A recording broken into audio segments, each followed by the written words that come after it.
Paalala sa mga motorista, kalma lang po sa pagmamaneho. Sa Rizal, may motorsiklong muntik na mabangga ng sasakyang nag-overtake sa kabilang lane. Nakatutok si Tina Panganiban Perez.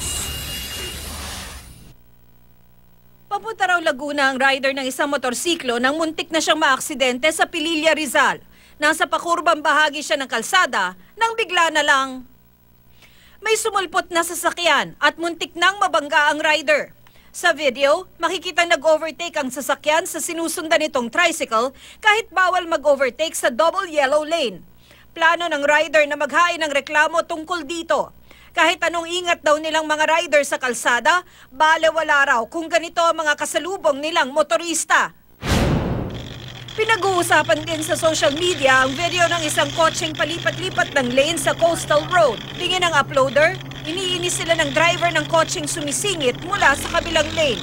Nagsimula raw ito nang di pinasingit sa toll gate ang kotse. Nag-dirty finger pa umano ang driver ng kotse.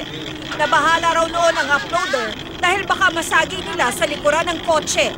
Wala na raw balak magsampa ng reklamo ang uploader. Pero magsilbi raw sana itong babala sa ibang motorista. Sinisika pa namin kunin ang panig ng mga motorista na kunan sa mga video at ang reaksyon ng mga otoridad na nakakasakop sa mga lugar na ito.